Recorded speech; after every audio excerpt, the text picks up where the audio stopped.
Good morning সবাইকে। আজকে ঝাড়গ্রামের এই জার্নিতে আমাদের দ্বিতীয় দিন। আজকে আমরা হোটেল থেকে চেক আউট করে সাইট সিইংয়ে যাব। তার আগে আমরা সকালবেলা একটু আশেপাশটা হাঁটতে বেরিয়েছিলাম। এটা সেই জায়গা যেটা কালকের বিকালবেলা আমরা এসেছিলাম। আজকের একটু ভেতর দিকে এক্সপ্লোর করব বলে সকাল সকাল বেরিয়ে পড়েছি।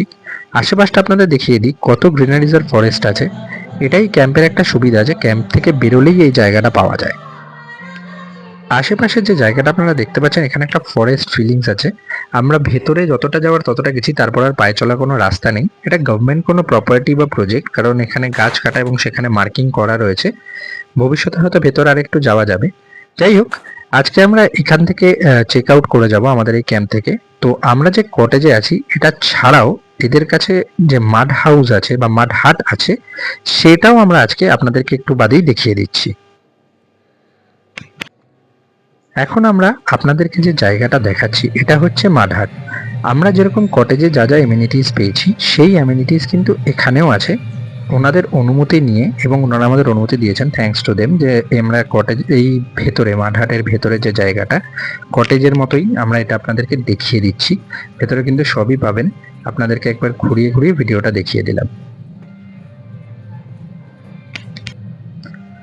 ওখান থেকে বেরিয়ে আমরা খাওয়ার রুমটা বা ডাইনিং হলটাও আপনাদের দেখিয়ে দিচ্ছি। ওটা আমাদের কটেজের ঠিক উল্টো দিকেই একটা বাড়ি আছে, তার ফার্স্ট ফ্লোরে। ছোট্ট ছিমছাম জায়গা, ভেতরে 8 থেকে 10 জন আরামসে বসে খেতে পারবেন। সুন্দরভাবে অর্গানাইজ করে সাজানো আছে। এখানে বসে আপনারা দুদিকে জানলা আছে, আপনারা বাইরের প্রকৃতিও দেখতে পাবেন এবং আপনারা ভাইবসটাও নিতে পারবেন। রাতের দিকে খেতে গেলে সুবিধা। আমাদের কিন্তু ওনারা রুমেই খাবার দিয়েছিলেন, বিকজ আমাদের সঙ্গে পেট ছিল। তো থ্যাঙ্কস টু দেম যে ওনারা ওটা করেছেন, কিন্তু আপনারা এখানে এসেও খুব শান্তিতেই খেতে পারবেন। আপনাদেরকে আমরা আশেপাশটা দেখিয়ে দিলাম। এর সাথে সাথেই ওনাদের যে ম্যানেজার, উনিও আমাদের কয়েকটা স্ন্যাপ তুলে দিয়েছেন, খুব সুন্দর স্ন্যাপ আমাদের কটেজের সামনে, সেটাও শেয়ার করে দিলাম। আরেকটা ব্যাপার, এনারা কিন্তু আপনাদেরকে আশেপাশে ঘোরার জায়গাও সাজেস্ট করে দিতে পারবেন। এদের কাছে অর্গানাইজ বুকলেট বানানোই আছে। আপনারা এসে ওদের সঙ্গে কথা বলে জায়গাগুলো সিলেক্ট করে ঘুরতে পারেন। সুন্দরভাবে আপনাদেরকে ওরা হেল্পও করে দেবে এবং বুঝিয়েও দেবে কোথায় কতদূর যেতে হয়। আমাদের কাছে সময় কম ছিল, তাই আমরা একেবারে বুকলেট ধরে ঘোরার ব্যাপারটা করতে পারিনি, বাট আপনারা সেটা করতে পারবেন। এছাড়াও আমরা মেনু কার্ডটাও শেয়ার করে দিচ্ছি। প্রয়োজন পড়লে আপনারা আগে থেকে ফোন করে দিলে ওনারা কিন্তু আপনাদের প্রয়োজন অনুযায়ী মেনুই বানিয়ে দেবেন। তো এই ছিল আমাদের ঝুমুর ক্যাম্পের সঙ্গে এক্সপিরিয়েন্স, আমি আপনাদেরকে শেয়ার করে দিলাম। এখন আমরা বেরিয়ে যাব আমাদের সাইট সিইং এর জন্য। এখন আমরা এগিয়ে যাচ্ছি আমাদের first sight seeing point, Kanak Durga মন্দির। যে রাস্তা দিয়ে যাচ্ছি তার দুপাশে খুব সুন্দর জঙ্গল রয়েছে, আপনারা দেখতেই পাচ্ছেন ভিডিওতে। বাম্বাও খুব এনজয় করছে। আস্তে আস্তে আমাদের গাড়ি এগিয়ে আসছে কনক দুর্গা মন্দিরের মেইন গেটের দিকে। এখন আমরা কনক দুর্গা মন্দিরের মেইন গেটে আছি। এখান থেকে আস্তে আস্তে আমরা পার্কিং লটের দিকে এগিয়ে যাব। মন্দিরের মেইন গেট বা মেইন এন্ট্রান্স থেকে parking lot within 2 to 300 metres. আমরা গাড়ি ঘুরিয়ে পার্কিং লটের দিকে গেলাম। পার্কিং লটটি বেশ বড়। ভেতরে আমরা গাড়ি পার্কিং করেছিলাম, আমাদের খরচা পড়েছিল 50 রুপিস। পার্কিং লটের ভেতরে ছোট ছোট অনেকগুলো দোকান আছে, ওই ফাস্ট ফুড বলতে পারেন, বা যেরকম আপনারা সকালবেলা ব্রেকফাস্ট করার জন্য পেতে পারেন। তো সেই ধরনের দোকান এখানে আছে। তো আমরা গাড়ি এখানে রেখে এবার আস্তে আস্তে মন্দিরের দিকে এগিয়ে যাব। পার্কিং লট থেকে বেরিয়ে মন্দির যাওয়ার পথে একটা সুন্দর রাস্তা আছে। রাস্তার দুপাশেই ভেষজ উদ্ভিদের জঙ্গল আছে এবং এটা যথেষ্ট মেনটেন্ড। আপনারা দেখতেই পাচ্ছেন, আমরা আপনাদেরকে আশেপাশে দেখিয়ে দিচ্ছি। রাস্তাটাও খুব সুন্দর, ওয়েল মেনটেন। বাট হ্যাঁ, ওই যে দেখলেন হনুমান, সেই সমস্যাটা আছে। এটা অনেক জায়গাতেই আছে আমাদের ভারতের, তো এখানেও আছে। বাট খুব একটা প্রবলেম কিছু হওয়ার কথা নয়। আমরা আস্তে আস্তে সেই রাস্তা দিয়ে হেঁটে মন্দিরের মূল প্রাঙ্গণে চলে আসলাম। সামনেই আপনারা দেখতে পাচ্ছেন কনক দুর্গা মন্দির। আমরা এখন দাঁড়িয়ে রয়েছি 500 বছরের পুরনো এক ঐতিহাসিক স্থানের সামনে। আজ থেকে 500 বছর আগে রাজা গোপীনাথ সিংহর আমলে মা কনক দুর্গার স্বপ্নাদেশে এই মন্দির তৈরি করেছিলেন রাজা। এখন এই কনক দুর্গা মন্দিরের বাঁদিকে রয়েছে রাধেশ্যাম মন্দির। এই প্রাঙ্গণের বাঁদিকে একটি পুরনো মন্দির ছিল, যা বাজ পড়ে নষ্ট হয়ে গিয়েছিল। এখন তার জায়গাতে এই মন্দির প্রাঙ্গণে ঠিকঠাকভাবে এই নতুন মন্দির গড়ে তোলা হয়েছে। এখন যে মায়ের বিগ্রহ রয়েছে তা অষ্টধাতুর। এখন আমরা আস্তে আস্তে এগিয়ে যাচ্ছি রাধেশ্যাম মন্দিরের দিকে।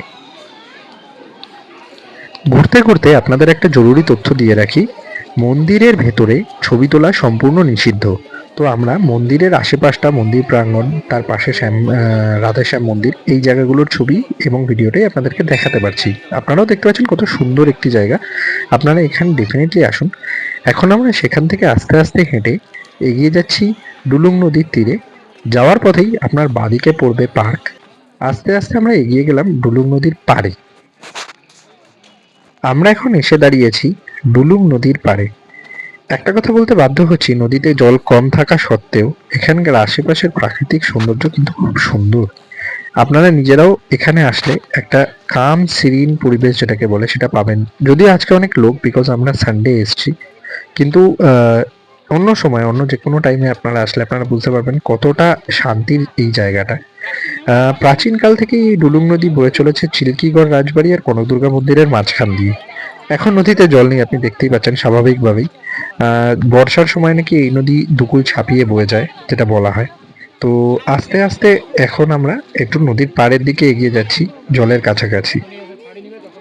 আচ্ছা, আরেকটা কথা বলে রাখি, এই শীতের সময় কিন্তু এই সকালের দিকে ঝাড়গ্রামে প্রচন্ড গরম। তো ঝাড়গ্রাম ঘোরার জন্য শীতকালটাতেই আসুন, গরমকালে আসার থেকে না আসাই ভালো, কারণ প্রচন্ড গরম লাগবে।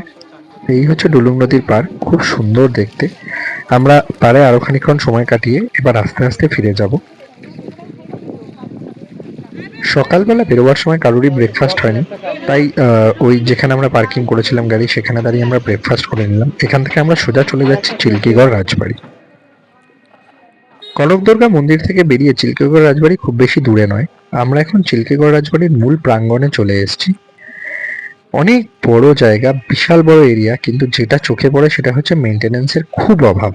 আপনারা আমাদের ভিডিওতে আশেপাশে ডেফিনেটলি দেখতে পাচ্ছেন এবং দেখতে থাকবেন যে এত বড় একটা রাজবাড়ি, এত লোকে দর্শন করতে আসে, সেখানে কিন্তু মেনটেন্যান্স খুবই কম। আমরা এখন যে চিল্কিগড় রাজবাড়ির সামনে আছি, এই রাজবাড়ি 500 বছরের পুরনো। ধল বংশের রাজা ধবলদেবের আমলে বানানো।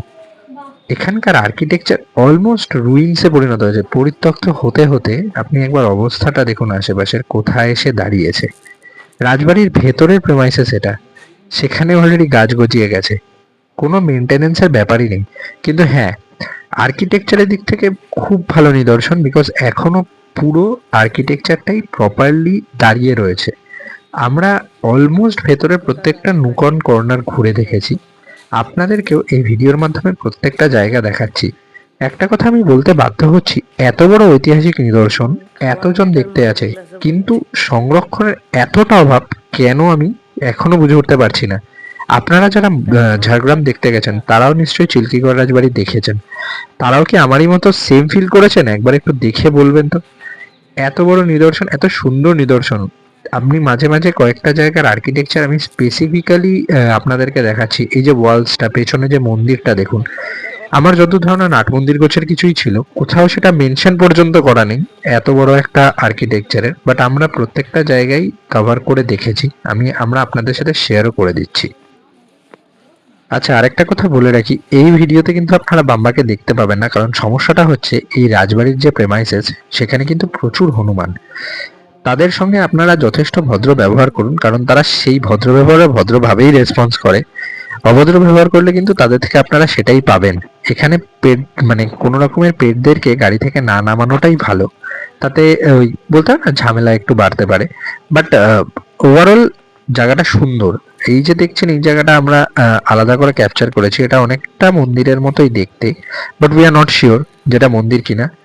আর্কিটেকচারে দেখবেন একটা মিক্স কালচার দেখতে পাবেন, যেহেতু এখানকার রাজারা বিষ্ণুপুরের রাজাদের সামন্ত রাজা হিসাবে ছিলেন, তো ফলস্বরূপ বিষ্ণুপুর আর্কিটেকচারের কিছু কিছু জিনিস আপনারা এখানে দেওয়ালে দেখতে পাবেন।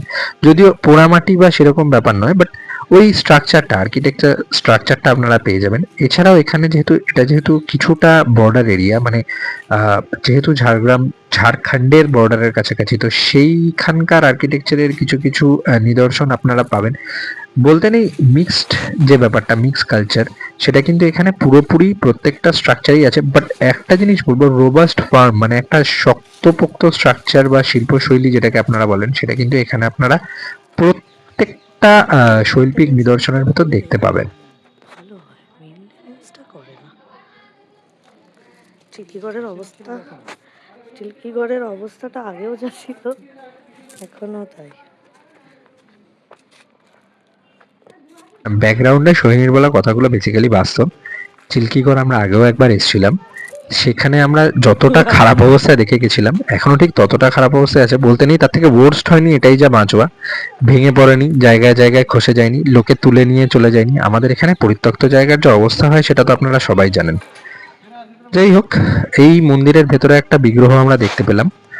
এই যে আরেকটি মন্দির আমরা দেখছি, আমরা আস্তে আস্তে এগিয়ে গিয়ে দেখছিলাম প্রথমত এত বড় প্রেমাইসিসের এই ভেতর গোটা মন্দিরটা ৫-৬ শুধু ডেজার্টেড। আলাদা করে মন্দিরই আছে। কোনটা কি মন্দির আমরা আইডেন্টিফাই করতে পারলাম না। আগেরটাতে দেখলাম রাধাকৃষ্ণর মূর্তি রয়েছে। এটা কি এশিয়ার মন্দির আমাদের জানা নেই, কিন্তু এদের মন্দিরে যেখানে বিগ্রহ থাকে সেই জায়গাটা এই আটকানো। মন্দিরটা তার জায়গাতে সংস্কার করেছে, এই যে মন্দিরটি আপনারা দেখছেন, আগে এটাকে এটাও পাতা পরিষ্কারভাবে পোতা রং করা করে হয়েছে। গতবার সেটাও ছিল না। দিয়েছিল। এই যে অবাক এখানে বিস্ময়কর বিশাল ভাবে বড় এখানে রং জঙ্গল করা ছবি হয়েছে। তুলে যদিও সেই সেম প্রেমাইসেসের ভেতরেই নেট টাঙানো হয়েছে, জানি না ভলিবল কি ব্যাডমিন্টন কি খেলা হচ্ছে। বাট একটা এত বড় শিল্প নিদর্শন যেখানে আছে সেখানে ভেতরে এই ধরনের কাজ আমার জানা নেই কি আছে। তো যাই হোক, সেখান থেকে বেরিয়ে আমরা চলে এসেছিলাম ঝাড়গ্রাম রাজবাড়ি। এবার বলে রাখি, ঝাড়গ্রাম রাজবাড়ির সমস্যা হচ্ছে আমরা অ্যাজ এ কমন ট্যুরিস্ট বা ভিজিটার ভেতরে ঢুকতে পারবো না। ঝাড়গ্রাম রাজবাড়ি এখন হেরিটেজ সাইট, এবং যেহেতু আমরা ভেতরে বুকিং করতে পারি, তো যারা যারা বুকিং করে ভেতরে থাকার জন্য আসেন, রাজবাড়িতে ভেতরে থাকা যায়, অনেকেই জানেন, তো তারাই একমাত্র এখানে অ্যালাউড। আমরা বাইরে থেকে আপনাদের দেখিয়ে দিচ্ছি। ঝাড়গ্রাম সফর আপাতত এখানেই শেষ। আমরা এখন কলকাতার দিকে ফিরছি। আমাদের একটা লম্বা সাইট সিইং এর পর আমরা এখন কলকাতার দিকে, কোলাঘাটের দিকে আস্তে আস্তে এগিয়ে যাচ্ছি। আমরা মোটামুটি সবাই ক্লান্ত, বাম্বা বাদে। আমি জানি না ওর কাছে একটা স্পেশাল এনার্জি পাওয়ার নিয়েও এসছে। সারা রাস্তায় ও মোটামুটি জানলাতেই বসেছিল। আমরা এখন আস্তে আস্তে কোলাঘাটের দিকে ঢুকছি। প্রচন্ড খিদে পেয়ে গেছে, কোথাও একটা দাঁড়িয়ে খাবো।